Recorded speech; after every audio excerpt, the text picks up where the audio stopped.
Sport Science laboratory provides the most stabilized environment to get accurate and comparable data. Lab results brings best view for physiological and metabolic state, and the best labs like Pihlajalinna has option to include also health check and consultation from doctors, for example for EGG and spirometry. This brings good way to check your heart and lung condition as well as respiration under stress at the same time. Even though lab results brings best data, it only indicates your current potential for performance racing. I'm using lab testing early in the season to get most accurate view for current state, and through lactate profiling I will follow progress in my training environment. Closer to racing, more race-specific testing will indicate capabilities based on race-specific requirements and demands. This time I'm also interested in my heart and lung condition to make sure my recently diagnosed asthma is in order from medication point of view.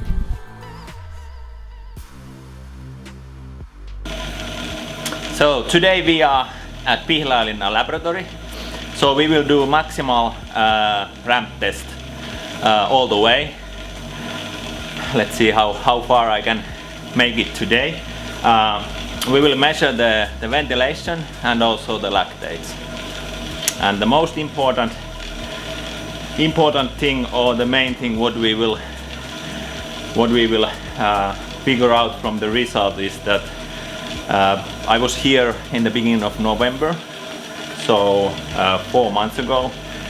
So we will check that how the 4-month training has affected to my fitness level. There seems to be quite a lot of leads into your chest and actually to your back. This is not the normal setup. Jyrki, can you explain why we have this many stuff on the Tero's body? Yeah, we are interested in how Tero's heart is working during the test, and that's why we are using this normal 10 lead 12 channel ECG also. If there is some problem we can see it during the test. Tero, you had something to add. Yeah, additional to this, how my heart is functioning, thinking about what benefits we get from the lab testing compared to normal lactate profile testing is that we see the ventilation measurement, so we can define the ventilation threshold based on ventilation and then do some comparison to lactate thresholds. Through those numbers we can also see that how fat metabolism, how much fat I'm using on different effort level, and that's the quite essential for the Ironman. Yes, and Jyrki, we have power here, we have heart rate, we will have lactate, and what else we are measuring? This spirometry, as Tero said, which measures ventilation, oxygen uptake, carbon dioxide output, and then we are also using pulse oximetry to measure how much oxygen Tero's blood will have.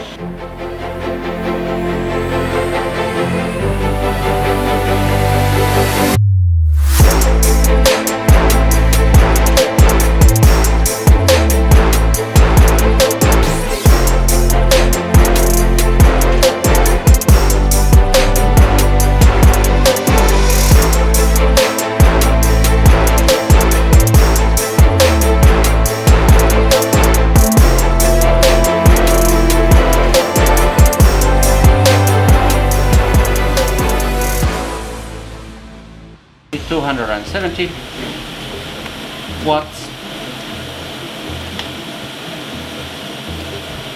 Okay. Nice. 0.8.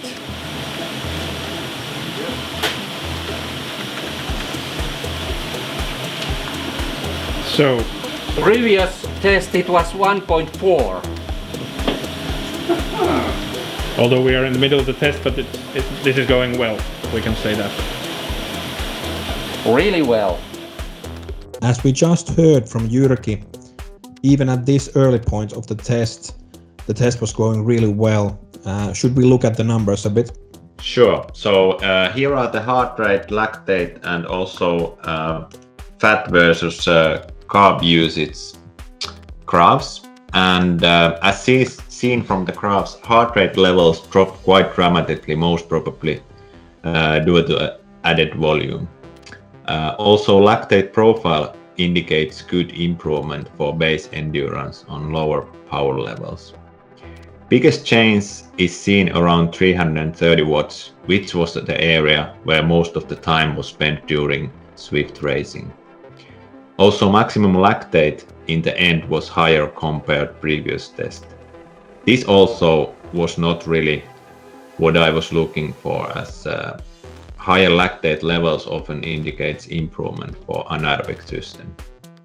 One of the most important things I'm following closely from lab result is fat metabolism on first aerobic threshold level.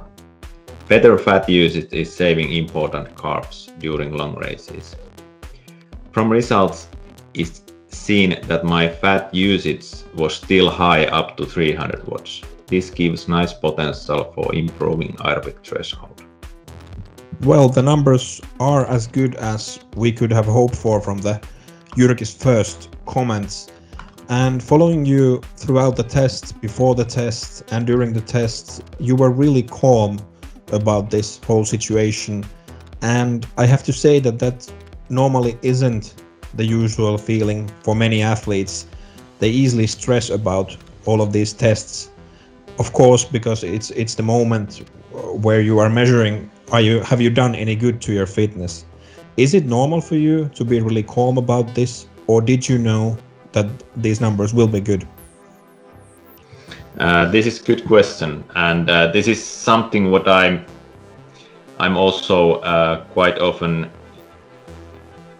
discussing with my athletes, that the test is not actually any kind of race, and the most important thing what we are looking for is the physiological changes.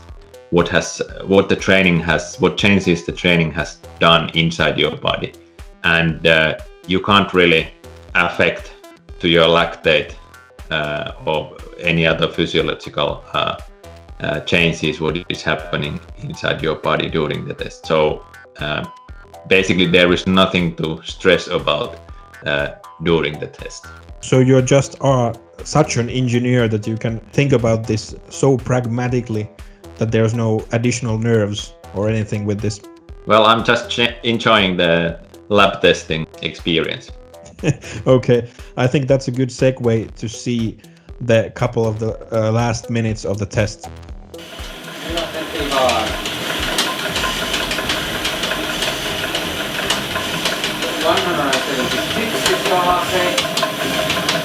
A little bit over 60 milliliters.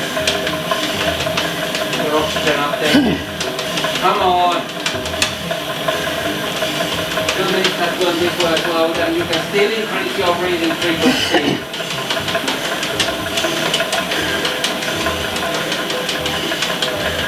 And now take a deep inhalation. Good.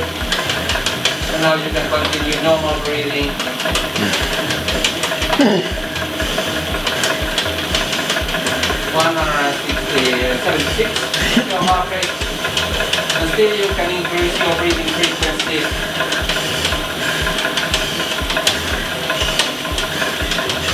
178 is your heart rate.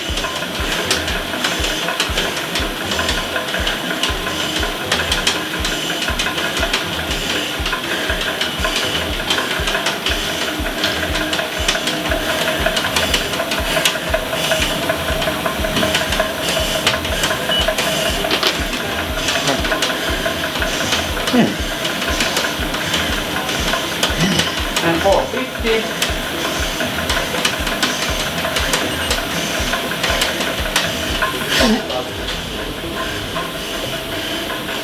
Come on. All right. 179.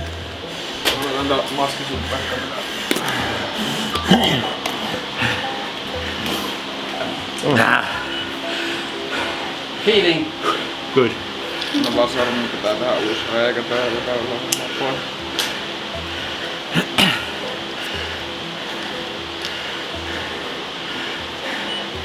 It went quite easily up to 450 compared to last test. I was struggling already on 3. Whoa. That's Okay, you can start pedaling. Alright, a couple of minutes after the test, you are playing mechanic with the bike, changing the saddle. You had your own there, you're changing that back.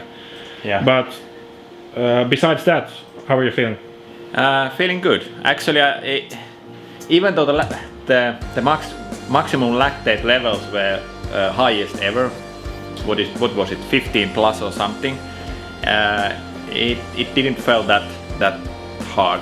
So I kind of felt that I just kind of run out of energy from muscles. So the test went well, and looks that the results are really good. So next we will go through in bit more detail with Jyrki that what were the biggest changes compared to my November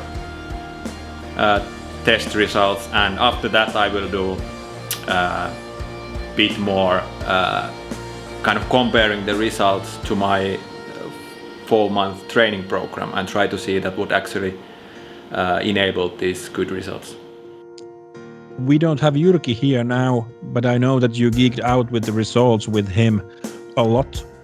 And I think we are going to go a little bit shorter route here now. If we look at the results quickly, the first number that people usually check is the VO2 max number. And it's actually the same now that it was in the November test.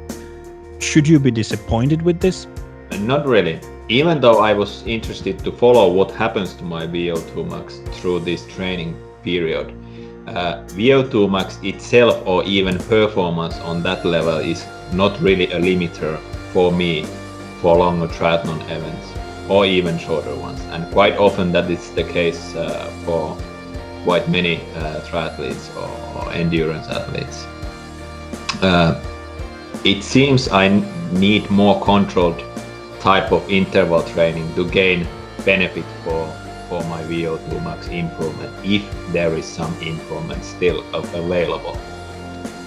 As we can see from the table, you pushed more watts, 450 watts to be exact, and that is more than the last time. And we know that you're a little bit lighter than last time, but your VO2 max did not change. Could you explain? Yes. So testing itself lasted longer, so I was able to push more watts and lactate in the end. But this was mainly due to improvement on anaerobic system, and aerobic performance did not really change. Also, upper threshold did not change based on lactates, but small improvements was seen based on ventilation. So Swift racing affected my ventilation in positive way, which is good thing for coming training.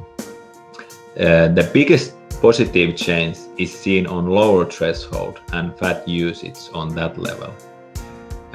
I'm following closely my fat usage during any lab testing, and I have noticed through my training it's highly trainable.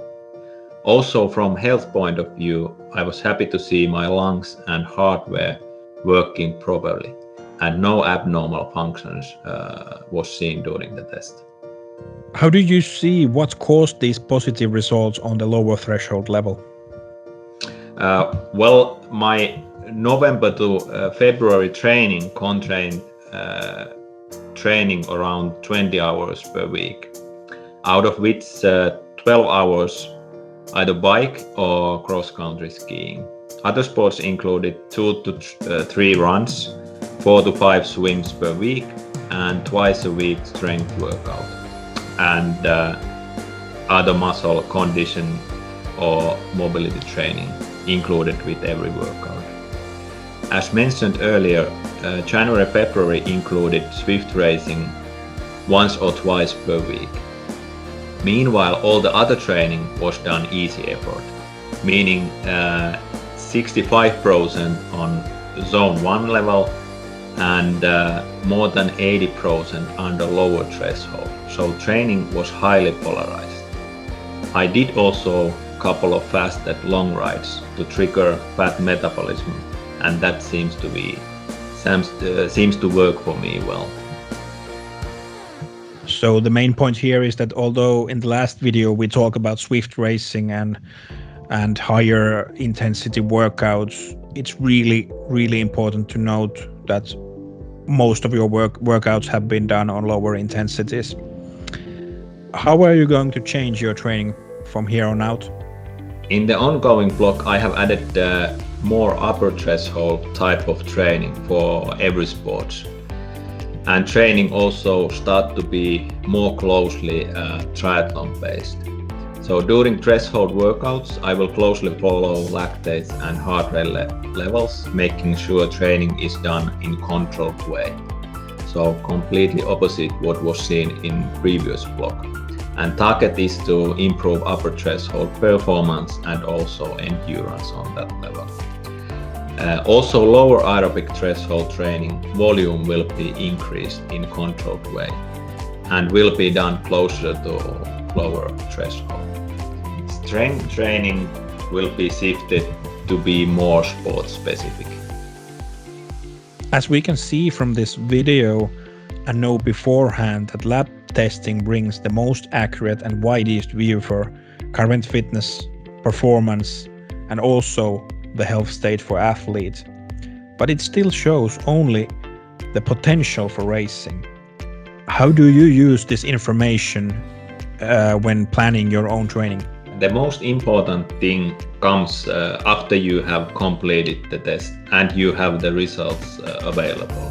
So the results should be analyzed based on your past training program to know what type of training has worked and what not.